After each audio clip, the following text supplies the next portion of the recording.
প্রতিষ্ঠিতটা হয়ে গেলাম, সেই মুহূর্তে সেই বাবা মার কথাটা আমাদের আর মনে থাকে না।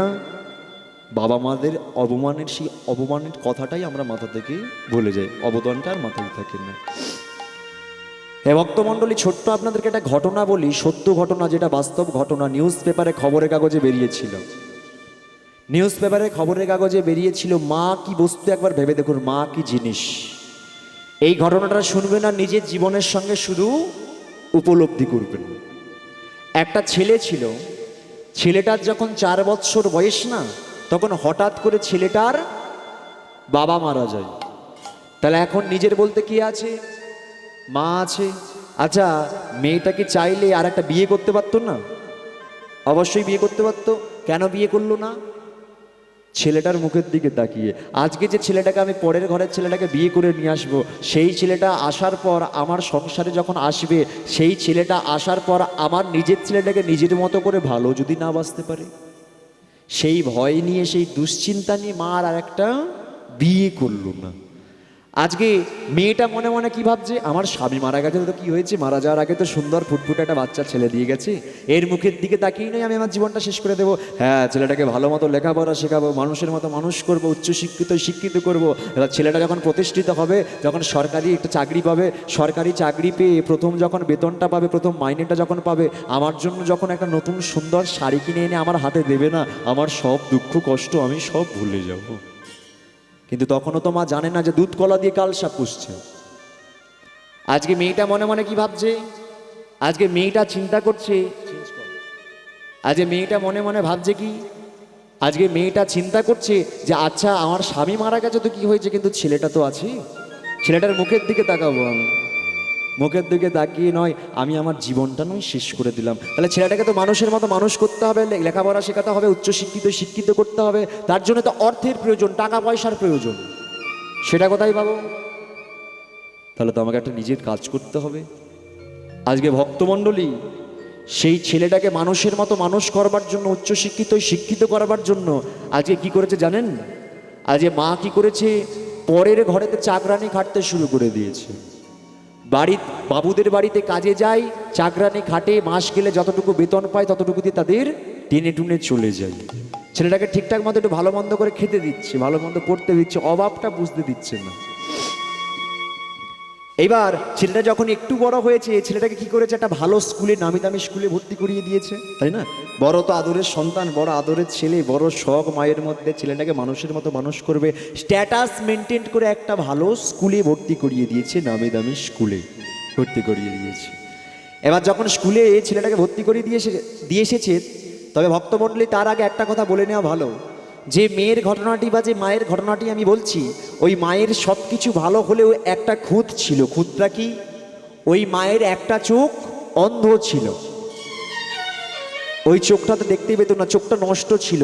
আর শুধু অন্ধ নয়, ওই চোখটা এতটা পরিমাণে বৃতিবিশ্রী ছিল, চোখটা থেঁতলানো ছিল, যে কেউ যদি এই মায়ের চোখের দিকটায় একবার তাকায়, সে আর দ্বিতীয়বার ওই মায়ের মুখটা দেখতে চাইতো না, এতটা পরিমাণে বীভৎস ছিল। কিন্তু ভক্তমণ্ডলী, মা তো মাই হয়, তাই না? হাজারো তার মধ্যে দোষ থাকুক না কেন, হাজারো তার মধ্যে খুঁত থাকুক না কেন, হাজারো তার মধ্যে দোষ ভরা ভরা থাকুক না কেন, সেদিকে তো কোনো যায় আসে না, মা তো মাই হয়। এবার আজকে ছেলেটাকে কি করেছে? প্রত্যেক দিন স্কুলে দিতে যায়, আবার নিয়েও আসে, দিয়ে আসে আবার নিয়ে আসে। বড় আদরের ছেলে তো। আজকে 2 সপ্তাহ মাত্র ছেলেটা স্কুলে গেছে, মাত্র 2 সপ্তাহ ছেলেটা স্কুলে গেছে। এবার যেই 2 সপ্তাহ স্কুলে গেছে, 2 সপ্তাহ স্কুলে যাওয়ার পর অনেক ছেলেটার বন্ধু বান্ধব তৈরি হয়েছে পার্শ্ববর্তী। এবার যেই বন্ধু বান্ধব তৈরি হয়েছে, একদিন আজকে 2 সপ্তাহ পর কয়েকটা বন্ধু বান্ধব ছেলেটাকে ধরলো, বলে হ্যাঁ রে, ওই যে মেয়েটা তোকে প্রত্যেক দিন স্কুলের মধ্যে দিতে আসে, ওটা কে হয়? বলে কেন, ওটা আমার মা হয়। সে কি রে, বলিস কি? তুই কত সুন্দর দেখতে, ভগবান টানা টানা তোকে 2 চোখ দিয়েছে, আর তোর মায়ের মুখটা কি কোনোদিন তোর মা আয়নায় দেখেনি নাকি? কত বিভৎস দেখতে তোর মায়ের ওই রূপটা, কত বিভৎস দেখতে তোর মায়ের ওই চোখটা, একবার কোনোদিন কি তোর মা ওই মুখটা দেখেনি? এই শোন, তোর মা যখন আজকে তোকে দিতে এসেছিল স্কুলে, তোর মায়ের মুখটা আমরা সবাই দেখেছি, দেখে না আমাদের মনের মধ্যে ঘৃণা জন্মে গেছে, ভয় ঢুকে গেছে, তোর মায়ের ওই মুখটা একবার আর দেখতে ইচ্ছা করছে না, আর ভালো লাগছে না। শোন, কাল থেকে তুই তোর মাকে স্কুলে নিয়ে আসবি না। কাল থেকে তোর মাকে তুই যদি স্কুলে নিয়ে আসিস, আমরা কিন্তু তোর সঙ্গে বন্ধুত্ব নষ্ট করে দেব। এবার তুই চিন্তা করে দেখ, তুই তোর মাকে চাস না আমাদেরকে চাস। তাই করেছে ভক্তমণ্ডলী।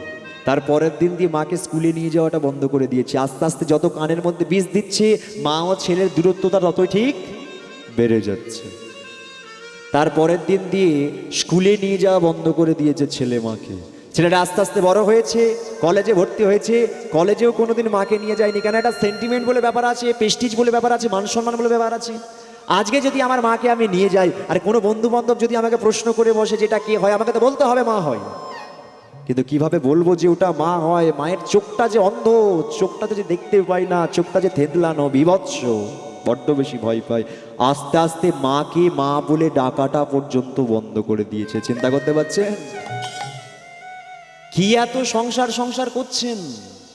কখনো নিজের জন্য 5টা মিনিট ভেবে দেখেছেন যে আজকে যে ছেলেটার জন্য আমার জীবনটা আমি নষ্ট করে দিলাম, আজকে যে মেয়েটাকে মানুষের মতো মানুষ করবার জন্য আমার জীবনটাকে আমি নষ্ট করে দিলাম, হতে পারলো তো আমার ছেলেটা মানুষের মতো মানুষ, হতে পারলো তো সেই মেয়েটা মানুষের মতো মানুষ। ভেবে দেখেছেন? এই ঘটনাটা শুনবেন আর নিজের জীবনের সঙ্গে শুধু উপলব্ধি করবেন। মাকে মা বলে ডাকাটা পর্যন্ত বন্ধ করে দিয়েছে ছেলেটা। এবার আজকে ছেলেটার যখন উপযুক্ত বয়স হলো, মানে 25-26টা বছর বয়স হয়েছে, ভগবানের আশীর্বাদে ছেলেটা একটা সরকারি চাকরি পেয়েছে। মাস গেলে 40 থেকে 50,000 টাকা বেতন, মোটা অঙ্কের মাইনে ঢুকছে ব্যাংকে। এবার যেই চাকরি পেয়ে গেছে, নিজের পায়ে দাঁড়িয়ে গেছে, আজকে ছেলেটা মনে মনে ভাবছে, বলে এবার তো আমার নিজের দিকটা একটু ভাবতে হবে, আমার তো নিজের বলতে কেউ রইলো না। চিন্তা করতে পারছেন? তখনও কিন্তু জলজান্ত মা জীবিত। হ্যাঁ, মা একটা আছে বটে, তবে তাকে তো মা বলে আমি ডাকি না। যখন খেতে দেয় শুধু মুখটা নিচের দিকে করে শুধু আমি খেয়ে নিই, মাকে তো মা বলে আর ডাকি না। তবে হ্যাঁ, এবার যেহেতু আমি চাকরি পেয়ে গেছি, মাস গেলে যেহেতু মোটা অঙ্কের বেতন আমার ব্যাংকে ঢুকছে, তাহলে এবার তো আমাকে একটা সংসার করতে হবে, এবার তো আমাকে একটা বিয়ে করতে হবে। ভাবাও যা কাজে উঠা। কয়েকটা মাসের মধ্যেই ছেলেটা কি করেছে, পরের ঘরের মেয়েকে একটা বিয়ে করে নিয়ে এসেছে। এবার ভক্তমণ্ডলী একটা কথা চিন্তা করে দেখুন তো, যে ছেলেটা তার নিজের মাকে মা বলে ডাকে না, পরের ঘরের মেয়ে কি তার শাশুড়িকে ভালো চোখে দেখবে? দেখতে পাচ্ছেন না? ঝগড়াঝাটি অশান্তির মাঝখান থেকে 2 বৎসর পার হয়ে গেছে সংসার জীবন। 2 বৎসর ঝগড়াঝাটি অশান্তির মাঝখান দিয়ে কেটেছে। এবার 2 বৎসর পর ভগবানের আশীর্বাদ ওই নবদম্পতির মধ্যে একটা পুত্র সন্তান হয়েছে, মানে ছেলে সন্তান হয়েছে। আর ঝামেলাটা গন্ডগোলটা শুরু হলো তারপর থেকেই। যেই ছেলে সন্তানটা জন্ম নিয়েছে, সাথে সাথে আজকে স্ত্রী বলছে, বল আচ্ছা স্বামী, এবার একটা কথা তুমি ভেবে দেখো, আগে আমরা 2জন ছিলাম, কিন্তু এখন 3জন হয়ে গেছি, আমাদের মাঝখানে একদিন চলে এসেছে, ছেলেটা ভূমিষ্ঠ হয়ে গেছে, এই ছেলের তো একটা ভবিষ্যৎ আছে। এবার তুমি একটা কথা চিন্তা করে দেখো স্বামী, আমি পরের ঘরের মেয়ে ছিলাম, সেই জন্য তোমার মায়ের সঙ্গে এত কষ্ট করে আমি থেকেছি, ঝগড়াঝাটি অশান্তি করে তোমার মায়ের এরকম বিভৎস রূপ দেখতে দেখতে আমি 2 বৎসর সংসার পার করেছি। তবে এবার তো ভেবে দেখো, এবার তো আমাদের মধ্যে একটা ছেলে জন্ম নিয়েছি, ছেলেটা তো বাচ্চা ছেলে। একটা কথা চিন্তা করে দেখো তো স্বামী, আমার এই বাচ্চা ছেলেটা তোমার মায়ের এরকম বিভৎস রূপ দেখতে দেখতে যদি বড় হয়, আমার বাচ্চা ছেলেটার মনের মধ্যে তো একটা বড় আঘাত পড়বে, ছেলেটা তো ভয় পেতে শুরু করবে, ছেলেটা তো ঘৃণা পেতে আস্তে আস্তে শুরু করবে। তাহলে শোনো স্বামী, আমাদের সন্তানটার ভালোর জন্য, আমাদের নিজেদের ভালোর জন্য তুমি একটা কাজ করো, তোমার মাকে তুমি বৃদ্ধাশ্রমে রেখে দিয়ে চলে এসো।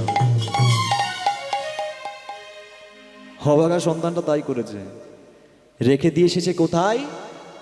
বৃদ্ধাশ্রমে। সেই যে বৃদ্ধাশ্রমে রেখে দিয়ে চলে আসলো ভক্তমণ্ডলী, তারপরে তার মাকে আর কোনোদিন দেখতে যায় না, শুধু টাকা পাঠিয়ে যায়। শেষবারের মতো খবর পাঠিয়েছে, খোকা আমি আর বেশিক্ষণের জন্য বাঁচবো না, একটাবার আমার কাছে আয়, একটাবার তোকে আমি নয়ন ভরে দেখবো, আমি হয়তো আর কয়েকটা ঘন্টা বাঁচবো, একবার তুই আমার কাছে আয়। তারপরেও ছেলেটা কিন্তু আসেনি। এবার মা যখন আজকে শেষ দিনে মনে মনে ভাবছে যে ছেলেটা হয়তো আমার কাছে আসবে না, লোকে শুনেছি লোকের মুখে নাকি ছেলেদের হাতে জল পেলে নাকি আত্মাটা শান্তি হয়ে যায়, কিন্তু হ্যাঁ সেই কপাল তো আমার নেই, ছেলের হাতে আমি জল পাবো মরার সময়। তবে হ্যাঁ, আমি তো বলেছিলাম একটাবার তোকে দেখে আমি মরবো, তাও খোকাটাই আসলো না। এবার মা যখন মনে মনে ভাবছে, বুঝতে পেরে গেছে যে আমি হয়তো আর কয়েকটা ঘন্টা বাঁচবো, তারপরে আমি আর প্রাণে বাঁচবো না। এবার বৃদ্ধাশ্রমে তো অনেক শিক্ষিত মানুষ থাকে, সেই শিক্ষিত মানুষদেরকে দিয়ে একটা তার ছেলের উদ্দেশ্যে শেষ চিঠি লিখতে শুরু করে দিয়েছে, মায়ের শেষ চিঠি। চিঠিতে কি লিখছে? শোন খোকা, আমি না তোর হতভাগিনী মা বলছি, জানিস বাবা, আমি কিন্তু তোকে মানুষ করেছি অনেক কষ্ট, অনেক দুঃখের মধ্যে দিয়ে। আজকে যে তুই সরকারি চাকরিটা পেয়ে গেলি, আজকে যদি তুই নিজের পায়ে দাঁড়িয়ে গেলি, আজকে যদি তুই প্রতিষ্ঠিত হয়ে গেলি, এটা কিন্তু একদিনের পরিশ্রম নয় খোকা। আমি আর একটা বিয়ে করিনি তোর ভবিষ্যতের কথা ভেবে, তোর মুখের দিকে তাকিয়ে আমি আর একটা সংসার করলাম না। মনে মনে ভেবেছিলাম তোকে মানুষের মতো মানুষ করবো, হচ্ছে শিক্ষিত করবো। আজকে দেখ, আমার তো কোনো দোষ ছিল না, আমার তো কোনো দোষ ছিল না, একটা মাত্র খুঁত ছিল, চোখটা অন্ধ। এই চোখটা নষ্ট ছিল, চোখটার মধ্যে আমি দেখতে পাই না, সেই জন্য তুই আমাকে শেষ দিনটাতেও বৃদ্ধাশ্রমে রেখে দিয়ে গেলি। কতবার খবর পাঠালাম, খোকা একটাবার তুই আয়, একটাবার তুই আমার কাছে আসলে তোকে দেখে আমি শেষ নিঃশ্বাস ত্যাগ করবো, তবু তুই আসলি না। তবে শোন খোকা, আজকে মরে যাওয়ার আগে তোকে কয়েকটা সত্য কথা বলে যায়। তার কারণ আজকে যদি সত্য কথাগুলো না আমি লিখে যেতে না পারি না, তাহলে হয়তো তুই কোনোদিনের জন্য জানতে পারবি না, তার কারণ আমি আর বেশিক্ষণের জন্য প্রাণেই বাঁচব না। জানিস খোকা, যখন তোর না 6টা বৎসর বয়স না, যখন তুই 6 বৎসরের, তোকে প্রত্যেক দিন রেখে দিয়ে আমি তো বাবুদের বাড়িতে কাজে যেতাম। তো এমনই একদিন কি হয়েছে, ঘরের মধ্যে খাটের মধ্যে সুন্দর করে বিছানা করে দিয়ে তার মধ্যে তোকে সুন্দরভাবে ঘুম পাড়িয়ে রেখে দিয়ে সকালবেলা আমি বাবুদের বাড়িতে কাজে গেছি। এবার যখন বিকালটা হয়েছে না, যখন বিকাল হয়েছে, আমার তো কাজকর্ম সব কিছু সেরে আমি বাড়ির মধ্যে ফিরলাম। এবার বাড়ির মধ্যে যখন আমি আসলাম, বাড়ির মধ্যে যেই প্রবেশ করেছি, ঘরের মধ্যে যেই ঢুকেছি, দেখলাম খোকা তুই খাট থেকে মেঝের মধ্যে রক্তাক্ত অবস্থায় পড়ে আছিস। আমি বড্ড বেশি ভয় পেয়ে গেলাম, তাড়াতাড়ি তোকে নিয়ে গিয়ে ছুটলাম ডাক্তার বাড়ি। ডাক্তারবাবু তোকে ভালোভাবে দেখে পরীক্ষা করে বলল, মা আপনি আপনার সন্তানটাকে নিয়ে এসেছেন, কিন্তু বড্ড বেশি দেরি করে ফেলেছেন। কেন ডাক্তারবাবু? না, আপনার ছেলেটা খাট থেকে মেঝেতে পড়ে যাওয়ার কারণে একটা চোখে প্রচণ্ড পরিমাণে আঘাত পেয়েছে, চোখটা পুরো থেতলে গেছে। আপনার ছেলেটা ওই একটা চোখে কোনোদিনের জন্য আর দেখতে পাবে না। জানিস খোকা, সেই দিনকে ডাক্তারবাবুর একটা সত্য কথায় আমার পায়ের নিচ থেকে মাটিটা সরে গেল। আমি তাড়াতাড়ি ডাক্তারবাবুর দুটো পা ধরে বলেছিলাম, ডাক্তারবাবু এই আপনি কি কথা শোনালেন? হ্যাঁ, আমার তো বয়স হয়ে আসছে, আমি তো দুদিন পর মরে যাব, কিন্তু আমার বাচ্চা ছেলেটা সবে তো মাত্র 6টা বৎসর বয়স। এই 6 বৎসর বয়সে ছেলেটা একটা চোখ হারিয়ে ফেলেছে, ছেলেটার চোখ একটা নষ্ট হয়ে গেল। আচ্ছা ডাক্তারবাবু, আপনি একটা কাজ করুন, আমার একটা ছেলের যে একটা চোখ নষ্ট হয়ে গেছে, তো কি হয়েছে, আমার তো দুটো চোখ ভালো আছে। আপনি একটা কাজ করুন, আমার থেকে একটা চোখ নিয়ে আপনি আমার ছেলেকে দান করে দিন। প্রেম সে তাই গৌর হরি হরি। আজকে দেখ খোকা, সেই দিনকে তোকে আমি একটা চোখ দিয়েছিলাম বলে তুই দুটো চোখে গোটা জগৎকে দেখতে পারলি, কিন্তু তুই আমাকে দেখতে পেলি না। আজকে দেখ, নিয়তির এমন একটা পরিহাস, ভাগ্যের এমন একটা পরিহাস, সেই দিনকে তোকে আমি একটা চোখ দিয়েছিলাম বলে আজকে শেষ জীবনটা আমাকে বৃদ্ধাশ্রমে কাটাতে হচ্ছে। হ্যাঁ হ্যাঁ হ্যাঁ, জানি যখন হয়তো তোর কাছে চিঠিটা যাবে, হয়তো তুই নিজের ভুলগুলো বুঝতে পারবি, হয়তো তুই অঝোর নয়নে কান্নাও করবি, হয়তো অনেক চোখ দিয়ে জল ফেলাবি, হয়তো তুই আমার কাছে এখানে ছুটেও আসবি। তবে কি জানিস খোকা, তখন অনেক বেশি দেরি হয়ে যাবে। তার কারণ হয়তো আমি আর বেশিক্ষণের জন্য প্রাণে বাঁচবো না। তবে হ্যাঁ, আমি তো মা তো কখনো সন্তানের খারাপ চাই না, মা তো কখনো সন্তানকে অভিশাপ দিতে পারে না। তবে হ্যাঁ, মরে যাওয়ার আগে ভগবানের কাছে হাত দুটো জোড়ো করে আমি একটা জিনিস প্রার্থনা করে যাই, তোরও তো একটা ছেলে আছে, সেও তো একদিন বড় হবে, তবে মানুষ হবে কিনা বলতে পারছি না। তবে যদি তোর মতো তৈরি হয়, যদি তোর মতো তৈরি হয়, তাহলে তো তোর জীবনটা পুরো শেষ হয়ে যাবে। তাহলে শোন, মরে যাওয়ার আগে ভগবানের কাছে একটা কথা প্রার্থনা করে যাই, তোকে যেন না শেষ জীবনটাতে এই বৃদ্ধাশ্রমে কোনোদিনের জন্যও না আসতে হয়, তোর ছেলে যেন না তোকে কোনোদিন এই বৃদ্ধাশ্রমে না রেখে দিয়ে যায়। মায়ের মাথা যদি শ্মশানে পোতা রয়,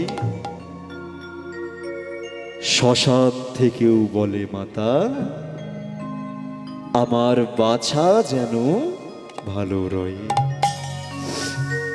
এত বড় স্যাক্রিফাইসটা, এত বড় ত্যাগটা একমাত্র মেয়েরা করতে পারে, আমার মায়েরা করতে পারে, তাই না? আচ্ছা, আমার মায়ের বয়সী তোমরা যারা এখানে বসে আছো, কখন নিজের জন্য 5টা মিনিট ভেবেছো? যারা আমার ঠাকুমার বয়সী বসে আছো, দিদার বয়সে বসে আছো, কতগুলো দিন তো সংসার জীবনে পার করলে, তাই না? কখনো নিজের জন্য একটা ঘরের মধ্যে কোণের মধ্যে গিয়ে 5টা মিনিট ভেবে দেখার সুযোগ হয়েছে, সময় হয়েছে? হয়নি না? সব জায়গায় গিয়ে, প্রত্যেকটা আসরে আসরে গিয়ে, প্রত্যেকটা স্টেজে স্টেজে গিয়ে নাই একটা জিনিসই শুনতে পেলাম, ভাবিনি। একটা কথা বলে যাই ভক্তমণ্ডলী, আমার বাবা হোক বা মায়েরা। আমরা যে এত সংসার সংসার করছি, একটা কথা মিলিয়ে নেবেন, এই সংসার আপনাকে ততদিনই ভালোবাসবে যতদিন আপনি খাটতে পারবেন, রোজগার করতে পারবেন। যেদিনকে সংসারের মধ্যে দুটো টাকা আনা বন্ধ করে দেবেন, যেই দিনকে আপনি ওই সংসারের মধ্যে একটু খাটাখাটনি বন্ধ করে দেবেন, সেই দিনকে কিন্তু আপনি সংসারের বোঝা হয়ে দাঁড়াবেন। মা, কথাটা যেন আপনার মাথায় থাকে, তাই না? জানেন, এই যে মানুষটা এখানে বসে বসে কিবোর্ড বাজাচ্ছে, আমার জিজু জামাইবাবু, তোমরা হয়তো অনেকে জেনে থাকবে, অনেকে হয়তো জেনে থাকবে। এই যে মানুষটা বসে বসে কিবোর্ড বাজাচ্ছে, আমার যে অফিসিয়াল নাম্বারটা দেওয়া আছে, যত মানুষ কল করে, অনুষ্ঠান বুকিংয়ের জন্য কল করে, বা গানের লাইসেন্স নেওয়ার জন্য কল করে, বা নানান বিষয় অন্য অন্য কোনো পারপাসে কল করে, যদি কোনো অনুমতি নেওয়ার হয়, বা বলতে পারেন গান টান পাবলিশ করার ক্ষেত্রেও কল করে এই মানুষটাকে। তবে বেশিরভাগ কল আসে সারাদিনে হয়তো 100 থেকে 150টার মতো কল আসে। এখন যে এখানে বসে বসে কিবোর্ড বাজাচ্ছে না, এখন হয়তো মোবাইলটাকে ফ্লাইট মুড করে রেখে দিয়েছে। তার কারণ যদি মোবাইলটা অন থাকে তাহলে হয়তো আর অনুষ্ঠানটা করা হবে না, এতটা পরিমাণে কল আসে। তবে সারাদিনে যে এতগুলো কল আসে, কলটার বেশিরভাগ সময় কি জন্য আসে? অনুষ্ঠান বুকিং করার জন্য, কন্ট্রাক্ট পেপার সাইন করানোর জন্য, অনুষ্ঠান বুকিং করানোর জন্য কল আসে। তবে জানেন ভক্তমণ্ডলী, ওই 50টা কলের মধ্যে, 100টা কলের মধ্যে যদি কোনো দিন ওই একটা কল আসে না, তখন নিজের মধ্যে অনেক বেশি রাগ হয়। ধরুন ওই 50টা কলের মধ্যে বা 100টা কলের মধ্যে এমন একজন কেউ কল করেছি বা কল করি, অনেক মানুষ আছে এইরকম কল করে, হয়তো ফোন করে আমার ঠাকুমার বয়সী, দিদার বয়সী বা আমার মায়ের বয়সী হয়তো ফোনটা করে বলছে, বাবা আমার টাকা পয়সা, সোনাদানা, গয়নাগাটি, সব অলংকার সব কিছু আছে, তবে আমার জীবনে সুখ নাই। জানিস তো বাবা, আমার ছেলেটা, আমার মেয়েটা আমাকে ভালোবাসে না, আমাকে দুবেলা দুমুঠো খেতে দেয় না।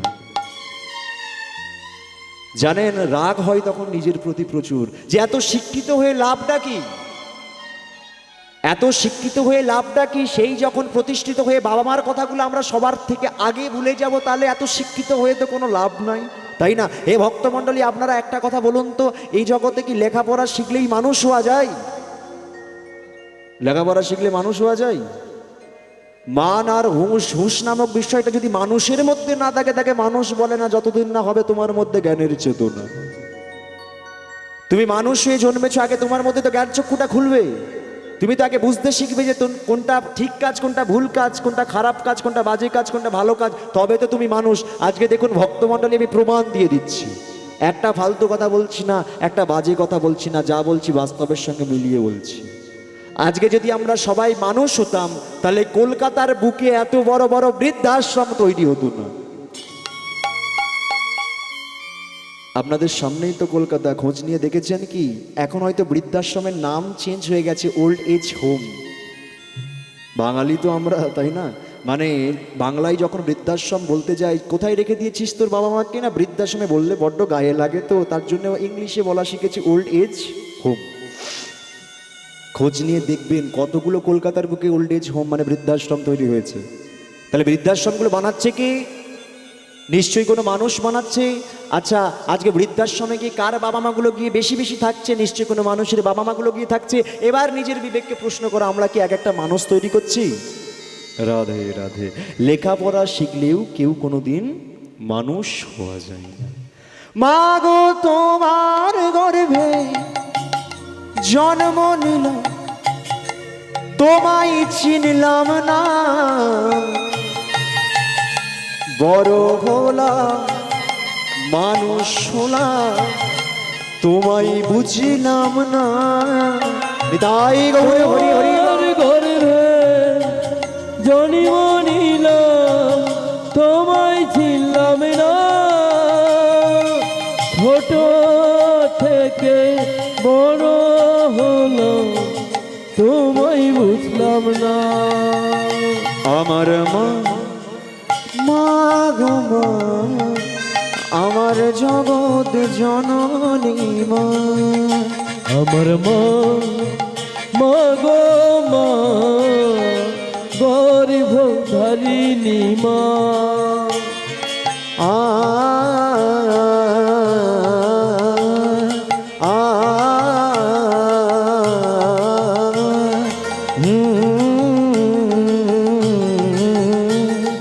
আ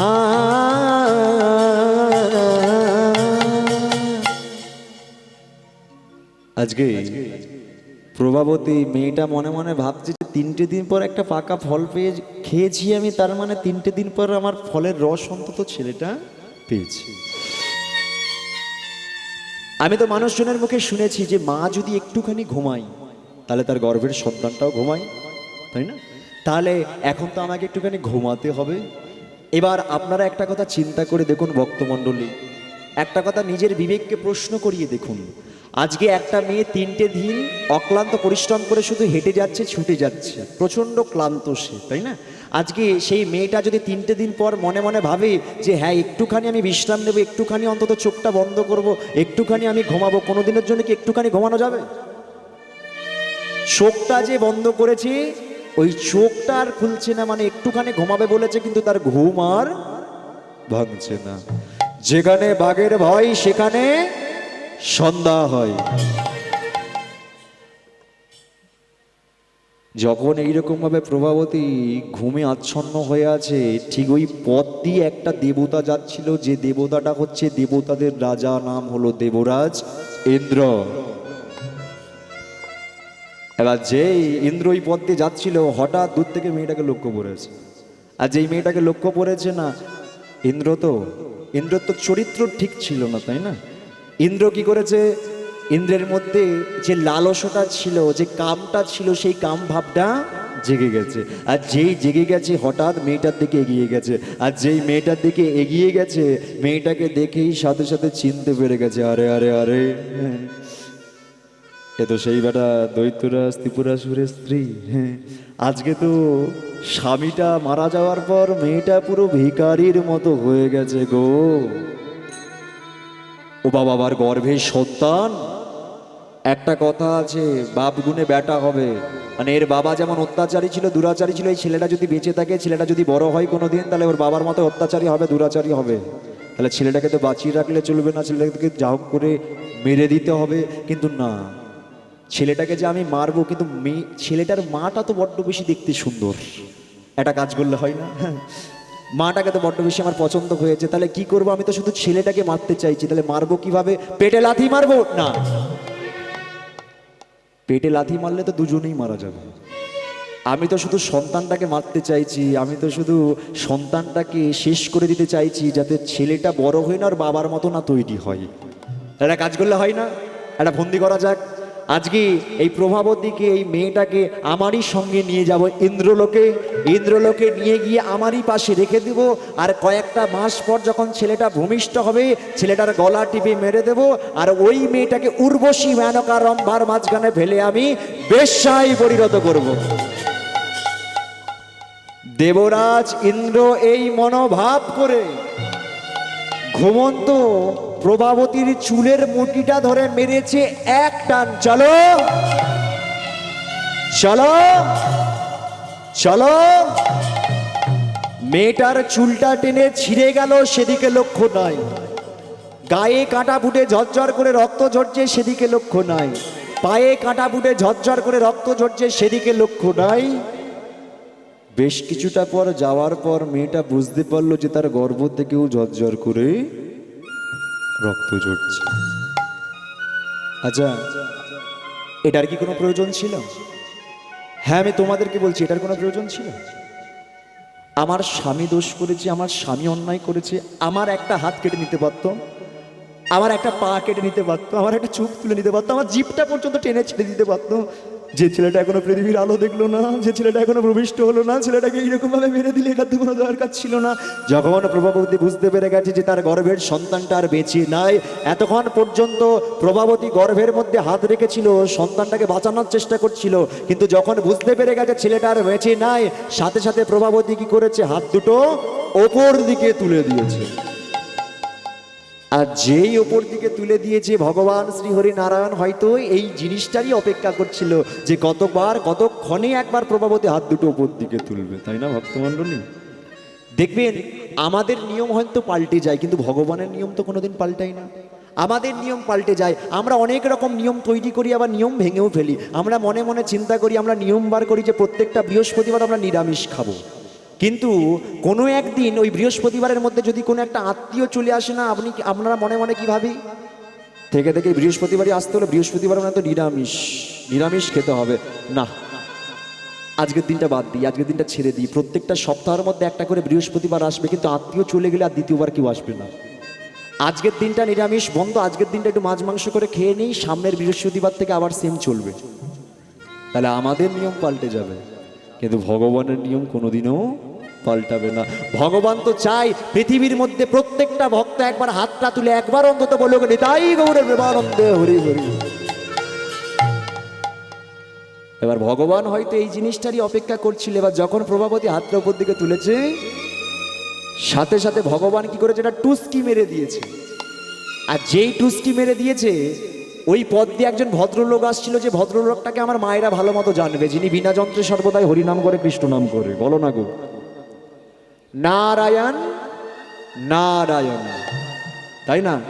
জয় নারায়ণ, জয় নারায়ণ, জয় নারায়ণ, নাম নারায়ণ, নারায়ণ নাম, নারায়ণ নাম, নারায়ণ নাম। জয় নারায়ণ, জয় নারায়ণ, নাম নারায়ণ, নারায়ণ নাম, নারায়ণ নাম, নারায়ণ নাম। জয় নারায়ণ, জয় নারায়ণ, নাম নারায়ণ, নারায়ণ নাম, নারায়ণ নাম, নারায়ণ নাম। জয় নারায়ণ, নাম নারায়ণ, নারায়ণ নাম, নারায়ণ নাম, নারায়ণ নাম।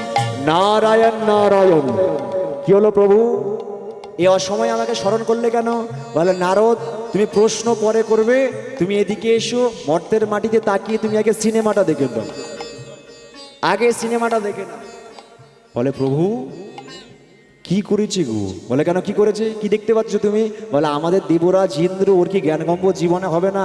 একটা মেয়ের চুলের মুঠি ধরে এরকম ভাবে টানতে টানতে নিয়ে যাচ্ছে। বলে হ্যাঁ, যার জন্য তোমাকে ডেকেছি। শোনো, এই মুহূর্তে তুমি চলে যাবে মর্তলোকে, মর্তলোকে গিয়ে ওই ইন্দ্রের হাত থেকে মেয়েটিকে তুমি বাঁচাবে। আর ওই মেয়েটি হলো পরম হরিভক্ত মেয়ে, পরম কৃষ্ণ ভক্ত মেয়ে, নাম হলো ওর প্রভাবতী। আমি তোমাকে আদেশ দিচ্ছি নারদ, তুমি এই মুহূর্তে মর্তলোকে যাও, প্রভাবতীকে ইন্দ্রের হাত থেকে বাঁচিয়ে তুমি তোমার আশ্রমে নিয়ে যাও। এবার যেই আদেশ দিয়েছে, নারদ কি চুপ করে থাকতে পারে? বিনা বাজাতে বাজাতে যায়, বিনা বাজাতে বাজাতে যায়, বিনা বাজাতে বাজাতে বাজাতে যাই, বিনা বাজাতে বাজাতে যাই, বিনা বাজাতে, বিনা বাজাতে বাজাতে যায়, বিনা বাজাতে বাজাতে যায়, বিনা বাজাতে বাজাতে বাজাতে যাই, বিনা বাজাতে বাজাতে যাই।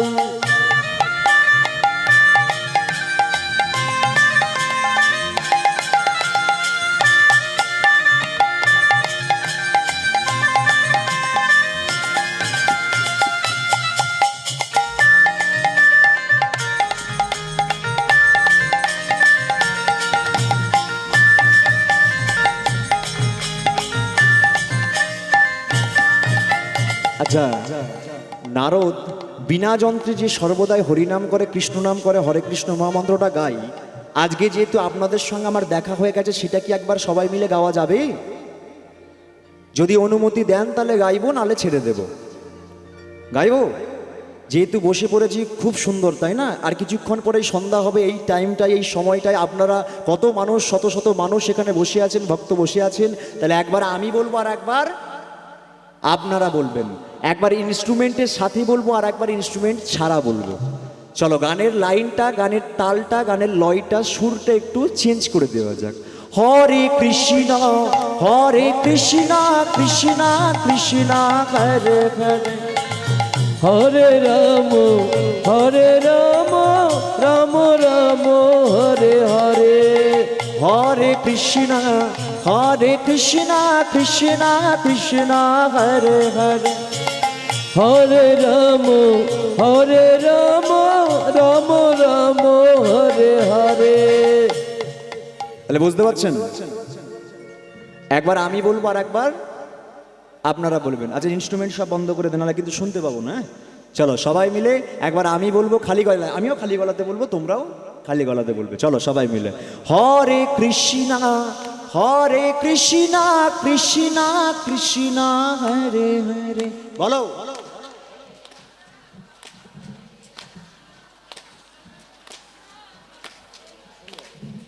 হরে রাম হরে রাম